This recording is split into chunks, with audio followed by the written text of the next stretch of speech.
It was a chilly afternoon in mid-November when I started to feel the weight of the day ahead. The tension in the air was palpable as my family gathered for Thanksgiving. What was supposed to be a celebration felt more like a reminder of everything that was wrong in my life. The long-standing issues between my mother, my sister, and me were only getting worse as the years passed. Thanksgiving had always been a time for family, but I knew today would be anything but peaceful.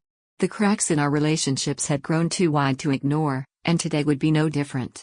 When I pulled into the driveway of my parents' house, the familiar sight of the well-kept lawn and the wreath on the door didn't provide the comfort it once had. Instead, I felt an overwhelming sense of dread settle in my chest. The house looked exactly as it always did for the holidays, full of bright colors and festive decorations, but it was missing something vital, the warmth that I once associated with being home. This was the first Thanksgiving since Dad passed away, and without him there, the air felt cold and heavy. It wasn't just the absence of him that made the house feel off, it was the tension that had settled between my mother and me. I could hear the chatter and laughter from inside as I walked up to the door. My sister, Olivia, was there, and her voice rang out, loud and unmistakable, as it always did. She had a way of filling every space she entered with her presence. It was hard to ignore, especially when her confidence sometimes veered into arrogance. I had always been the quieter one, content to observe from the sidelines, but that had changed over the years. Now, I couldn't help but feel resentment bubble up every time I saw her. Late as always, Olivia remarked with a grin, glancing up from her phone as I stepped through the door. She sat on the couch, casually flipping through social media, her perfectly manicured nails tapping on the screen. Olivia always looked flawless, her designer clothes, her perfect hair, her immaculate makeup. I couldn't even remember the last time I had dressed up for an occasion like this. Her life seemed to be a never-ending cycle of luxury, success, and ease, while mine had been full of struggle and disappointment.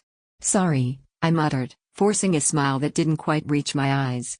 I couldn't bring myself to act happy. Not today. Not with everything that had happened over the years. "Look at you. You've lost weight. You need to eat more," Olivia said, her eyes scanning me like she was judging me. "Honestly, it's like you never take care of yourself." I could feel my jaw tighten, but I said nothing. It was always like this. Olivia had never understood me, never cared to understand the challenges I faced. She only saw what was on the surface, and that was all she cared about. Our relationship had always been strained, but it had gotten worse over time. My mother, Diana, came out of the kitchen at that moment, a bright smile on her face as she embraced me. "There you are, darling," she said, squeezing me tightly. The faint smell of her perfume, a mix of rose and lavender, surrounded me. She always smelled like she belonged to a different world, a world that felt so far from my own. The hug she gave me felt more like an obligation than a gesture of love. I didn't need her affection in that moment, I needed her to acknowledge the truth, that we had been drifting apart for years. But, of course, she didn't. "You look lovely," she said, her voice full of that same practiced sweetness. But I knew her well enough to see the underlying insincerity. My mother had always favored Olivia. It was clear to everyone, though no one ever spoke about it aloud. But I felt it, every time my mother ignored me in favor of Olivia, every time I received less than the praise and adoration my sister got. The dinner was laid out beautifully, as always. The table was set with fine china, crystal glasses, and elegant centerpieces that looked as if they had been placed with painstaking care. The warm glow of the chandelier illuminated the room, casting soft shadows on the walls. But despite the effort to make everything look perfect, the tension in the air was thick. It was as if we were all pretending to be a family when, in reality, the cracks in our relationships were deep and unspoken. As we sat down to eat, I couldn't shake the feeling of being out of place. The conversations around the table were trivial, almost absurd. Olivia talked about her latest vacation in Europe, and my mother chimed in with stories of her yoga retreats in Bali. It was as if they were living in a completely different world from mine. My sister's life seemed so polished, so carefree, and it only highlighted how far behind I felt. I had been struggling with my career, my personal life, and the weight of family expectations, but none of that seemed to matter to Olivia or my mother. They couldn't see past their own bubble of privilege. Dinner went by in a blur, the clinking of silverware and polite laughter filling the silence between us.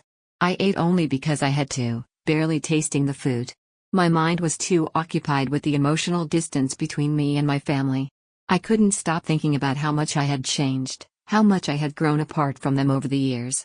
Every holiday, Every family gathering felt more and more like a reminder of how alone I was, even in a room full of people. Then, the moment came. My mother brought out a small box, wrapped in gold foil. It was exquisite, delicate. I watched as she handed it to Olivia with a proud smile. "For you, sweetheart," she said, her voice warm, almost reverent. Olivia's eyes lit up as she eagerly tore off the wrapping paper. Inside was a gold watch, gleaming in the soft light. She gasped, clearly delighted, and immediately slipped it onto her wrist. "It's perfect, Mom." "Thank you," she said, her voice dripping with gratitude. But I saw the pride in her eyes, the way she reveled in being the center of attention, the golden child once again. My stomach churned as I watched them. The disparity between how we were treated had never been so obvious. It wasn't just the gift, it was everything that had led to this moment, the constant favoritism, the unspoken expectations, the way I had always felt less than. I sat in stunned silence, my hands clenched tightly in my lap. My mind was racing, emotions swirling in a storm inside me. Without thinking, I reached into my purse and pulled out an envelope.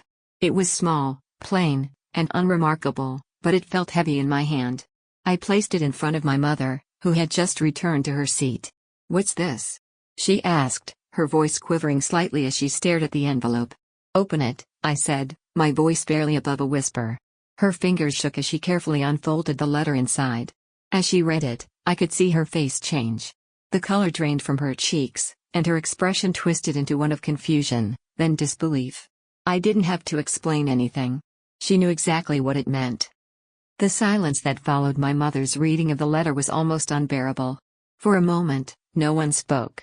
Even Olivia, who had been busy admiring her new watch, seemed to sense the change in the air. She looked up from her wrist, her sharp eyes darting between my mother and me. My mother's hands trembled as she held the letter, her face pale, the usual warmth replaced by a cold, vacant expression. "What is this, Emma?" My mother's voice cracked as she finally spoke, her gaze fixed on the letter. "Why are you giving this to me now?" I sat back in my chair, watching her closely. This was it. The moment I had been building up to for so long.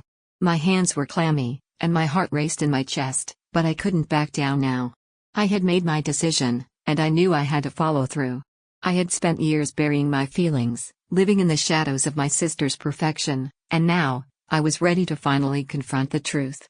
"It's time," I said softly, my voice steady despite the chaos inside me. "It's time for you to understand what I've been going through. It's time for you to face the reality of what's been happening in this family for all these years." My mother's eyes narrowed, and I could see the confusion turning into something more dangerous, defensiveness. She didn't like being questioned. She never had. Her entire life had been built on appearances, on keeping up with expectations, and on playing the role of the perfect mother. She had always done her best to maintain that illusion, to keep everyone in line, including me. But today, that illusion was about to shatter. This is ridiculous," she muttered, crumpling the letter in her hands before tossing it onto the table. "You're making a scene, Emma. This isn't the time for this." But I could tell she was rattled. Her usual composure was slipping, and for the first time in years, I saw a crack in her facade. It was like a small victory, but I wasn't done yet. I couldn't stop now, not after everything that had happened. "I'm not making a scene," I said, my voice rising. "I'm finally standing up for myself. I've spent my whole life trying to please you, trying to get your approval, but no matter what I did, it was never enough. You've always favored Olivia. You've always given her everything she wanted, and I've been left in the background, unnoticed. Today, I'm done with that." My words hung in the air, sharp and heavy. My mother's face contorted with disbelief, but I could see something else there too, guilt.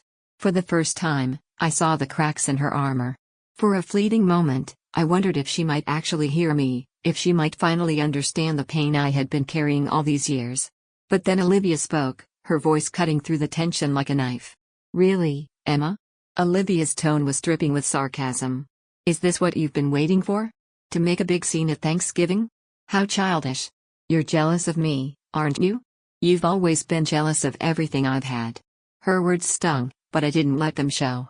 Olivia was always quick to deflect, always quick to turn the blame onto someone else. It was easier for her to paint me as the jealous, bitter sister than to confront the truth, that she had been given everything, while I was expected to fight for scraps. "I'm not jealous," I said firmly, my voice cold. I'm done being the shadow. I'm done pretending that everything is fine when it's not. I'm tired of being the second choice. Olivia's eyes narrowed, but she didn't say anything more. Instead, she turned back to her phone, as if dismissing me altogether. It was like she couldn't comprehend what was happening. She had always been the center of attention, and the thought that anything could be wrong in her perfect little world was simply unthinkable to her. But my mother wasn't as quick to dismiss it. Her hands clenched into fists on the table, and I could see the wheels turning in her mind. For the first time, she wasn't in control of the situation. And that frightened her. "You don't understand," she said quietly, almost pleading. "I've always tried to do what's best for both of you. I've given everything I had to make sure you were both happy." "Happy?" I repeated, incredulous. "How can you say that? How can you sit there and pretend you've done everything you can for me? What about the years of neglect, the favoritism, the way you've always turned a blind eye to the way Olivia treats me? This isn't about you doing your best, Mom. It's about you choosing who to love, who to care for, and who to ignore." My mother opened her mouth to respond, but no words came out.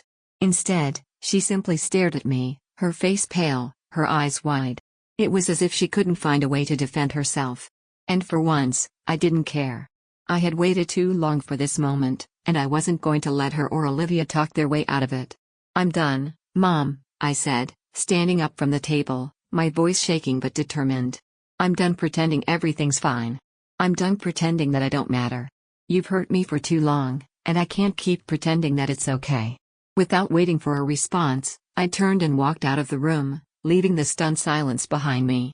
I didn't know where I was going, but I needed space. I needed time to think.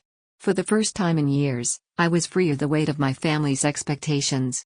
And yet, as I stepped outside into the crisp air, I felt a strange mix of relief and fear. I had taken the first step in breaking free from the chains that had held me back for so long. But I couldn't shake the feeling that the hardest part was yet to come. I didn't know where I was going, but I had to get away. The air outside was colder than I expected, biting at my skin as I hurried down the driveway, away from the house.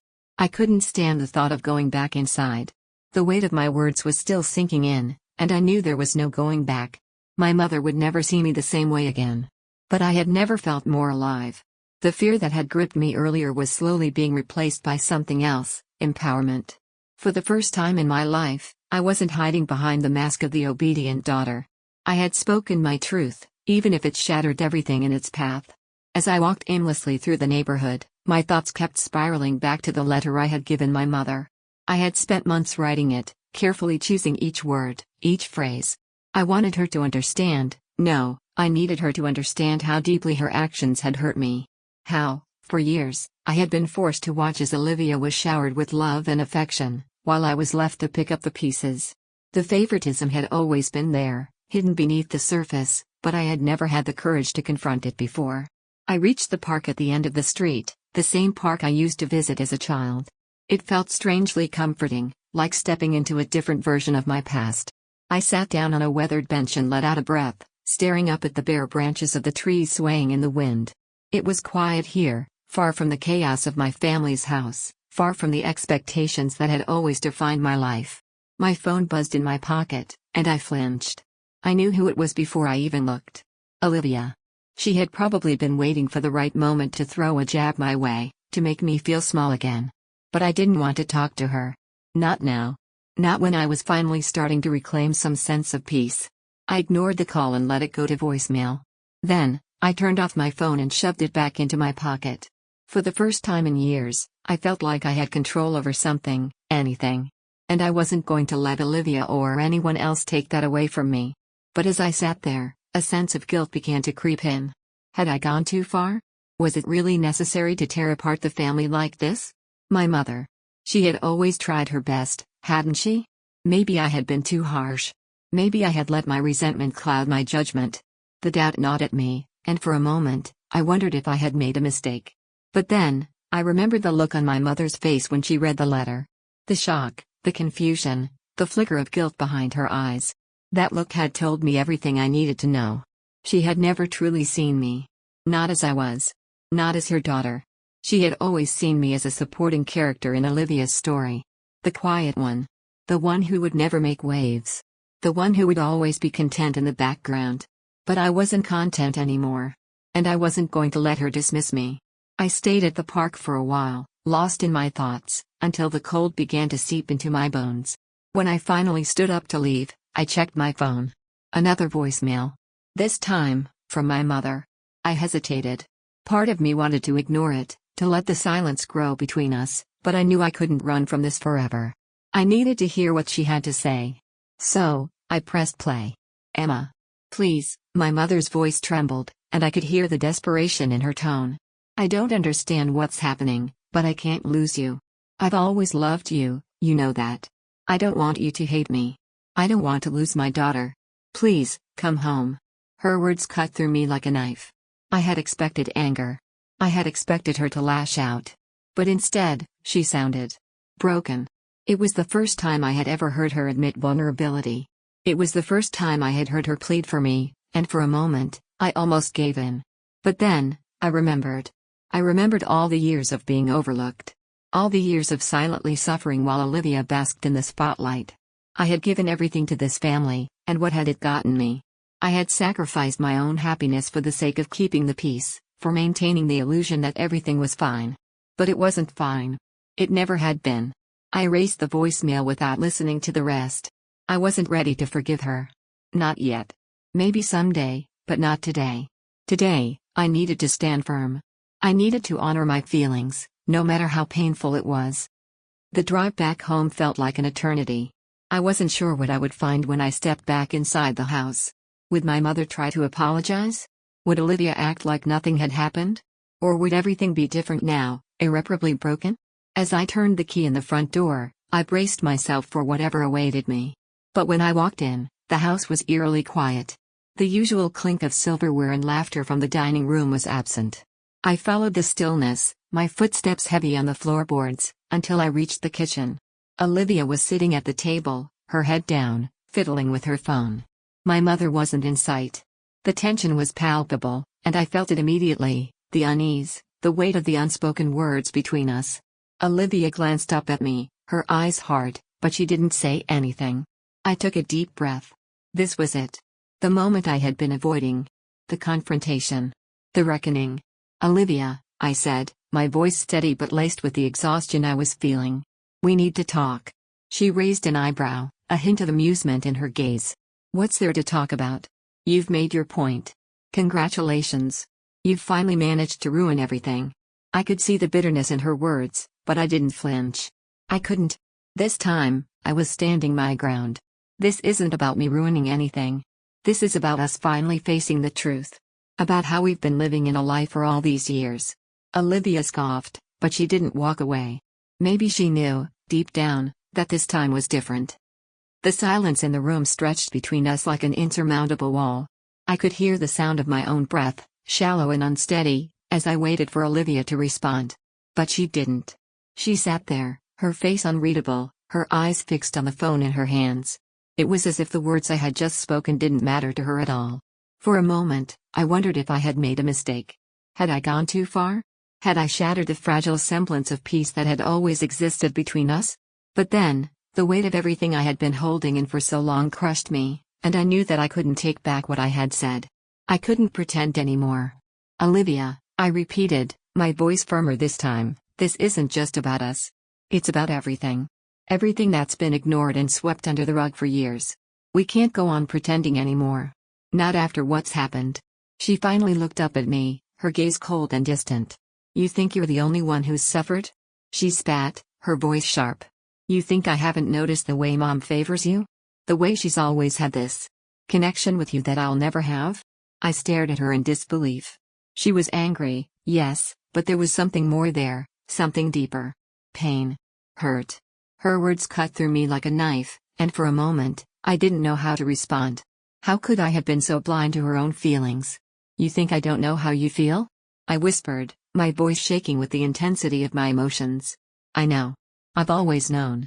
But you don't get it, Olivia. You've always been the golden child, the one who could do no wrong. And me? I've been invisible. I've been nothing. Her eyes widened in shock, and for a fleeting moment, I saw the walls she had carefully built around herself crack. She opened her mouth to say something, but then closed it again. We were both silent for a long time, neither of us knowing what to say next. Finally, Olivia stood up and walked over to the window, her back turned to me. "You don't know what it's like to be me," she said softly, almost as if she were speaking to herself. "You don't know what it's like to feel like you're not enough, no matter what you do." I felt the words like a punch to the gut. She had never said anything like that before. She had always been the one with everything: perfect grades, perfect looks, the perfect life.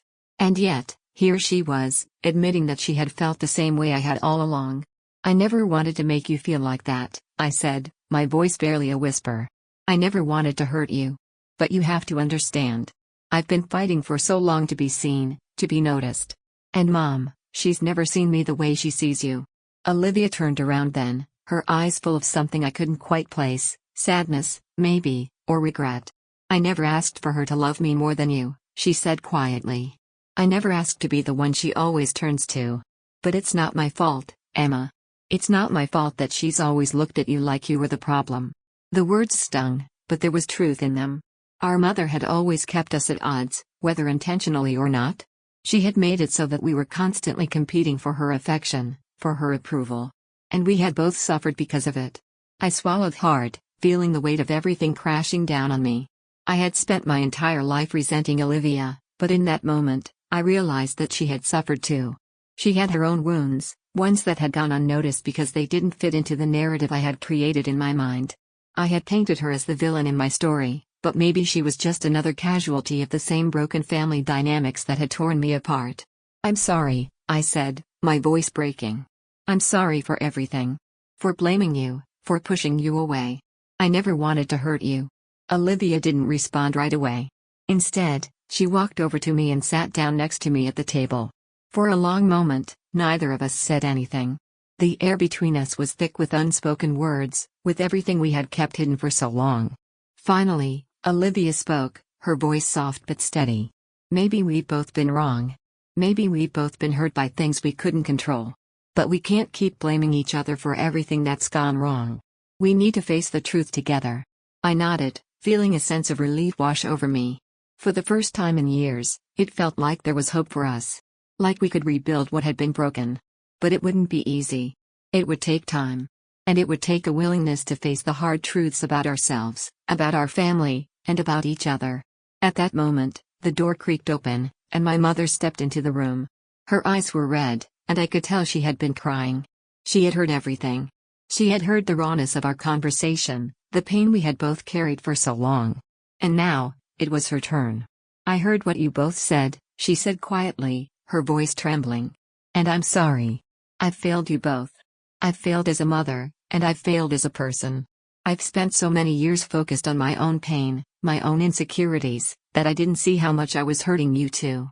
Her words hit me like a wave, and for the first time in what felt like forever, I saw my mother, truly saw her, for who she was. She wasn't the perfect parent I had always wanted her to be. She was just a person, flawed and imperfect, trying to make sense of the mess we had become. "I don't know how to fix this," she continued, her voice cracking. "But I'm willing to try. I'm willing to do whatever it takes to make things right." In that moment, I realized that it wasn't too late. It wasn't too late to rebuild our broken family. It wasn't too late to face the truth and heal the wounds we had all suffered in silence. But it would take time. It would take patience. And most importantly, it would take all of us, together. The house was silent, the kind of silence that spoke volumes. It was the kind of stillness that settles after a storm has passed, when the air is thick with the weight of everything that has been said, everything that has been broken. And yet, despite the heaviness of the moment, there was something different in the air. Something softer, something that felt like the first flicker of hope. I sat on the couch, my hands folded in my lap, my mind still reeling from everything that had unfolded in the past few days. Emma was sitting next to me, her expression thoughtful. We had spent hours talking, hours sharing things that we had never spoken aloud before. It was a long, painful conversation, but somehow, it felt like we were finally being honest with each other. And it felt like we were finally beginning to heal. "Do you think we can do it?" Emma asked, her voice barely above a whisper. I glanced over at her, surprised by the question. It wasn't something I had really considered yet. After everything that had happened, after all the anger, all the years of resentment and hurt, could we really move forward? Could we really rebuild what had been broken? I don't know, I admitted. But I think we can try. Emma nodded, her eyes distant for a moment. I could see the conflict in her face, the desire to move forward, but the lingering fear that we might not be able to overcome the past. I felt it too. It was one thing to say we were going to change, to forgive each other. But it was another thing entirely to actually do it. I think, she began slowly, her voice almost uncertain, that it's going to take time. We can't expect everything to just magically get better. No, I said softly, but we can start by being honest with each other. By accepting the truth, even if it hurts. For a moment, we were silent, both of us lost in thought. The weight of everything we had gone through, everything we had buried, seemed to hang in the air. But it didn't feel like an insurmountable burden anymore. It didn't feel like something that was going to crush us. It felt manageable. It felt like we had the strength to face it. Do you think Mom will really change? Emma asked after a long pause. I sighed, the question hanging in the air like a heavy fog. I wanted to believe that our mother could change, that she could truly see us for who we were, not just for who she wanted us to be. But deep down, I knew that change wasn't something that could happen overnight. It would take time. And it would take a willingness to confront her own demons, just like we had done. I hope so, I said finally. I hope she sees what we're all capable of. But I don't expect it to happen right away. It's going to take effort from all of us. Emma nodded, the tension in her shoulders easing just slightly.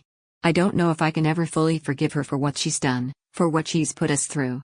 But I think I can start to try. It wasn't an easy admission, and I could hear the pain in her voice as she said it. But it was a start. It was a step in the right direction. Before I could say anything else, I heard the sound of footsteps approaching. We both turned to see our mother standing in the doorway, her expression hesitant, almost unsure. I've been thinking, she said quietly, her voice heavy with emotion. And I realize now that I've made so many mistakes. So many things that I can never take back. But I want to make things right, if you'll let me. I stood up, meeting her gaze. There was something raw in her eyes, something vulnerable that I had never seen before. It was as if, for the first time, she was truly seeing us, not as her children, not as extensions of her own dreams and expectations, but as people, as individuals who had their own pain, their own needs. We're willing to try, I said, my voice steady but soft. But it's going to take time, Mom. We're all going to have to work at this together. She nodded, her eyes filling with tears. I know, she whispered. And I'm willing to do whatever it takes. For a moment, we all just stood there, caught in the emotional weight of the moment. It wasn't a perfect solution. It wasn't a quick fix. But it was a start. A real, honest start. And that was all we needed. The weeks that followed were difficult. There were moments of progress, followed by moments of setback. But each day, we tried. We tried to be more honest with each other, to communicate without hiding behind walls of anger and fear. We tried to forgive, to move past the hurt that had defined us for so long. And in the midst of it all, I began to realize something important. Healing wasn't about erasing the past. It was about learning to live with it, about finding a way to make peace with the parts of ourselves we couldn't change. One evening, as we sat together around the dinner table, I looked around at the people who had once felt so distant, so unreachable, and I felt something shift inside me. It wasn't a grand, dramatic moment, but it was enough. Enough to know that we were on the right path, that we were moving forward. I'm proud of us, I said quietly, my voice full of emotion. Emma smiled, and for the first time in a long time, it was a genuine smile, one that spoke of understanding, of shared pain, and of a future that was no longer clouded by the past. I'm proud of us too, she replied. And in that moment, I realized that the family I had once thought I'd lost wasn't gone at all. It was right here, sitting around this table, imperfect and scarred, but stronger than it had ever been.